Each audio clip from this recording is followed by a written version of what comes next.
So I'm going to read some of the poems from. I'm having a book published on Halloween. It's really exciting. It's called Spoil. And so this is actually the book's about the connection between me and Cornwall and the earth and it's a kind of exploration into myself but also into the earth and into the earth through the mining history and then arriving at the Balmaidens, who were the female miners, and my identification with them, and then sort of back out of the earth again into what's left now that the mines are closed. So it's a kind of the connections of me, earth, us, planet, and mines and stuff. So sky disk. This is about the Nebra sky disk, the oldest map in the world. The gold and the copper in it came from Cornwall. Sky disk.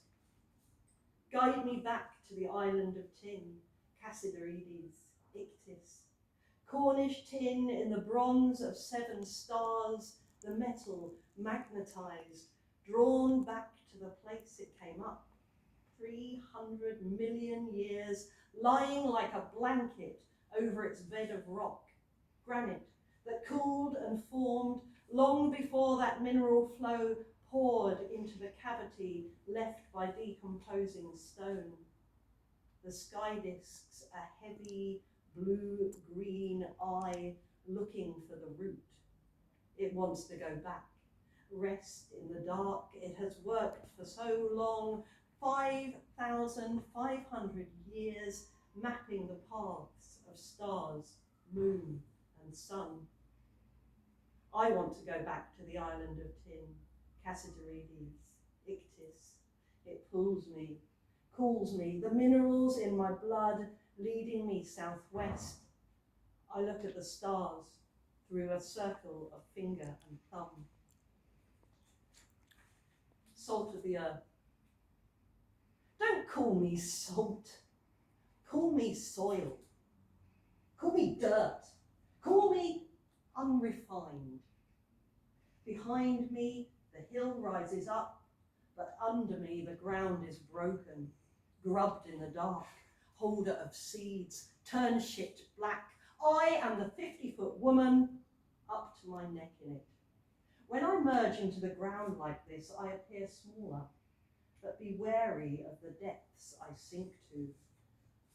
Aiming my eyes at the earth, I look into the dirt, see the disturbances beneath the surface. The past pulses through my boots, making the buckles rattle. The Balmaiden, her history, the sorting and sieving, freezes the blood in my veins, winds up, lodged under my fingernails. Prima materia. The mother that made me was mud and stone. I was cut from rough rock, raw and ragged, crusted in quartz, lay on her great granite belly, a cliff, folded by birth like an impossible mattress. Whole galaxies gleam in the afterbirth, spread out around the stone, darkening the earth.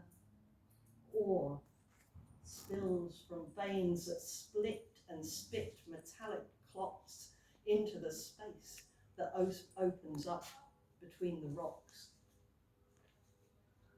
Ictis. Mark the angle between the blue-green patina and an inlaid rainbow. Melt the metal crescent and the stars.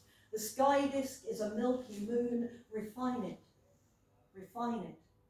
Cast it into a solar barge. This is a stranger century. A promontory island, Ictis. Chalcolithic metalworkers converse with veins of earth, dig out a small portion, refine it, refine it. Uncertain civilizations between Valerian and the Mediterranean, These are the moon people, forging ancient island tin, bronze weapons brought to the sun, cast a molten arc along the ground, golden symbols, the strategic importance of care, a cluster of 7 metal workers. Bow Maiden 1, morning rain. I ain't complaining. She hugs herself in the thin light before the sun is properly up. A chilly wind wraps wet skirts round short legs, pain in her flat chest. She's cold as the bucking iron she holds in small, strong hands, staring out from under her bonnet at the rain running off the bucking plate, waiting for the captain's shout to start the day. Bow Maiden 2. The Bow Maiden breathes out. After they blast the rock from her face and fill up the kibble, I smash it to dust with me short hammer. Its egg-shaped head whistles through air, thick with smoke from furnace, coal and wood from forests, dense as woven cloth but now stripped bare. A lady with her dress took off. And here's me, cobbing her bits like I don't know, breaking her up, smashing her face, like I ain't felt the fist, like I don't know she hurts. Bow Maiden 3, Eliza Allen, Truro, March the 10th, 1841.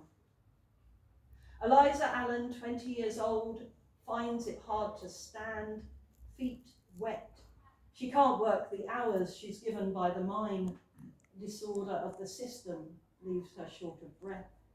Makes a second pair of boots impossible to buy. 2 years she's worked, cobbing a delicate constitution. Can't read or write. Spends the day sitting down, breaking rocks. Finds it difficult to keep her feet dry and always catches cold when she does not. Breathing problems mean that she don't sing with the other women as they open up the stone. Bow Maiden 4, copper mine. The men rag the rocks, pass them on, broken up. Women spool with long hammers, smash it more, search for the bits that hold the ore they want, pass it on. They're strong enough to break the stone, stand in a long line, voices harmonise, hymns rise over the never-ending sound of rocks breaking. They complain of the cold, wet boots, their bodies aching as they work. Little girls picked, washing and sorting, drenched from head to foot, finding the different ores in what was smashed to bits by their elders. A filthy job, without the need for strength. Pass it on for the cobbing, stronger girls, short hammers swinging, breaking it to the size of a fingertip, singing to God, and passing it on for bucking. Only the most robust wield the flat-faced bucking iron, crushing the cob to powder on the bucking plate, making it ready for smelting, barrowed away by a pair of girls, pushing 1.5 hundredweight between them in a wooden barrow. The great flat load. All around, uncapped shafts create slight depressions in the ground. Spoil, rising gently to the lip, once heaped up, now falls stone by stone into the dark beneath, chased by echoes down long walls of rough rock. Once a man stood here, vanning the land under the hill, standing on rich soil, building a counting house in his mind. Now the surface is slag, waste from ore, hauled to the light, broken up by men, then spoiled by freezing girls. Empty. On the slopes around the town, sparse gorse and heather, frame-stained rock, the grass won't grow and spoil shows through.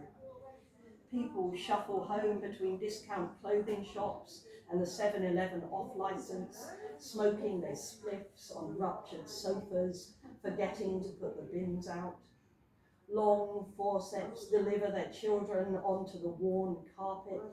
You can't culture rock and stone. The ground's been turned, burned and broken, the landscape emptied. They seek emergency housing in the old factory where frames hold up walls, hiding heaps of rubbish, broken bikes, fragments of an old TV. Cornwall. We look for the palm print on a great boulder, balanced at another time, ready for hurling on a shoulder of granite that shrugs itself free from rough green cloth, a paisley of last year's bracken. The giant paused here, long before men found copper in the water she wore, skirting the hill. Light entered the clear stream, caused multiple suns to shine from the flow. Later, she watched as the spoil of her hard flesh piled up, while under the surface she was destroyed.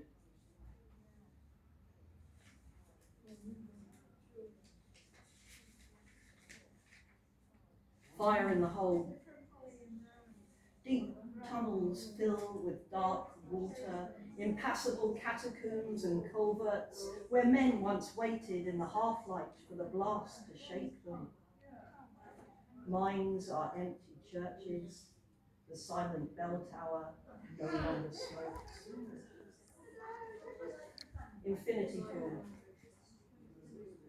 The infinity pool has no edges as it laps the horizon. Learn to touch with the in and the out breath. A construction industry, involuntarily abandoned, fragments of capitalism, broken scaffolding. We swim inappropriately in this borderless pool, our fingers reaching for the sky, swimming harder, trying to touch that impossible line.